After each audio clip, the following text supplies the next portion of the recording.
আসসালামু আলাইকুম। আজ বানাবো আলুর পকোড়া। খুব অল্প সময়ে সহজে এই সুস্বাদু পকোড়া বানানো যায়। দেখুন, আমরা এই পকোড়া বানাতে গিয়ে মাঝারি সাইজের 3টে পেঁয়াজ নিয়েছি আর একটা বড় আলু নিয়েছি। 2টো লঙ্কা নিয়েছি কুচি কুচি করে কেটে। আপনারা লঙ্কা পরিমাণ অনুসারে দেবেন। দেখুন, কড়াইতে দিয়ে দিলাম তেল। তেলটা গরম হওয়ার পরে দিয়ে দিয়েছি 5 ফোড়ন। আপনারা এই পর্যায়ে 5 ফোড়নই দেবেন। দেখুন, এবার দিয়ে দিলাম গোটা করে কেটে রাখা আলুটা। আলুটাকে ভালো করে ভেজে নেব।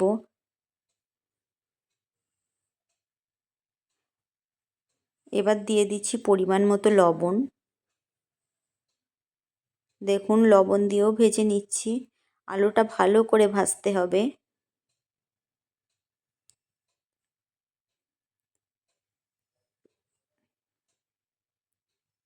এবার দিয়ে দেব আদা রসুন।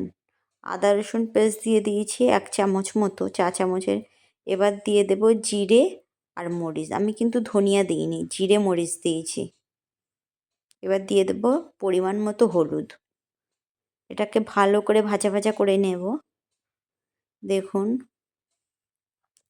গ্যাসের ফ্লেমটা লো মিডিয়াম আঁচে রেখেছি। এবার দিয়ে দিলাম অল্প একটু জল। খুব বেশি জল দেওয়ার দরকার নেই। আলুটা বেশি গললেও হবে না, আবার একদম না গললেও হবে না, মাঝামাঝি গলাতে হবে। ঢাকনাটা চেপে দিলাম। দেখুন, 2-3 মিনিট পরে ফিরে এসেছি। জলটা প্রায় শুকিয়ে গেছে।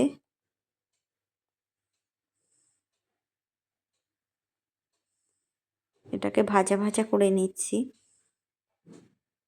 এবার এইদিকে বেসনটা আমি রেডি করে নেব।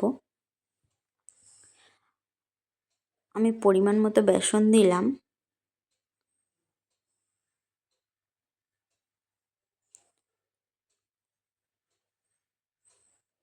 এবার দিয়ে দেব অল্প একটু সোডা, খাওয়ার সোডা। তারপর দিয়ে দিলাম পরিমাণ মতো লবণ। এবার দিয়ে দেব একটু হলুদ, অল্প একটু হলুদ। এবার দিয়ে দিলাম পেঁয়াজ। পেঁয়াজগুলো আমি কেমন করে কেটেছি দেখে বুঝতেই পাচ্ছেন। এবার দিয়ে দিলাম লঙ্কা আর ধনিয়া পাতা, আদা রসুন।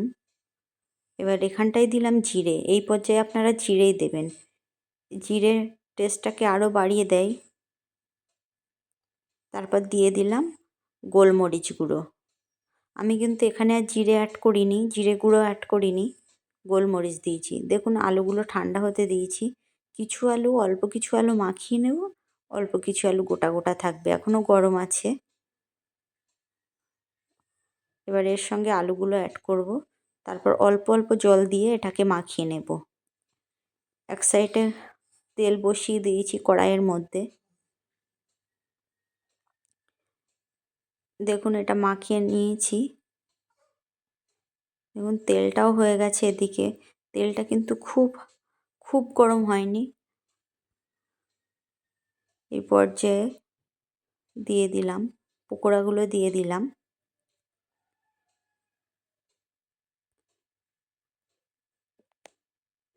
এটা আলুর পকোড়া, কিন্তু এর সঙ্গে পেঁয়াজও দিতে হবে, আলুও দিতে হবে। পরিমাণ মতো পেঁয়াজ দিতে হবে। লাল লাল হয়ে এসেছে।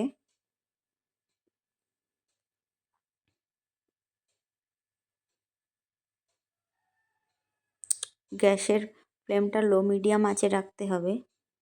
এবার এটা তুলে ফেলবো, পরে আবার একটু ভেজে নেব। দেখুন কত সুন্দর হয়েছে।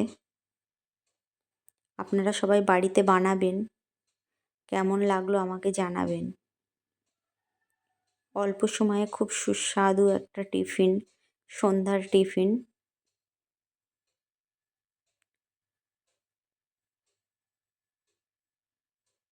দেখুন, আবার দিয়ে দিয়েছি, উল্টে দিচ্ছি। লাল লাল হয়ে এসেছে, এবার উল্টে দিচ্ছি এটা।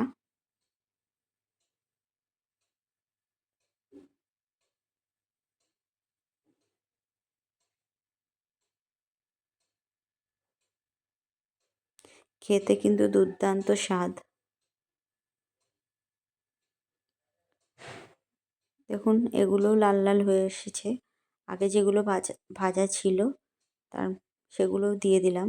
এবার এটাকে 1 মিনিট মতো ভেজে নেব, তারপর তুলে ফেলবো। বেশি কড়া হলে পুড়ে গেলে আবার সেটা খেতে ভালো লাগবে না। দেখুন এবার কেমন হয়েছে। এবার এগুলো তুলে ফেলছি। হালকা লাল লাল মতো হয়েছে, পুড়ে যায়নি। আপনারা দেখে বুঝতেই পারছেন। সবাই এটা বাড়িতে বানাবেন। আমাকে অবশ্যই জানাবেন এটা কেমন লাগলো, কমেন্টে জানাবেন। আল্লাহ হাফেজ। সবাই ভালো থাকবেন, সুস্থ থাকবেন।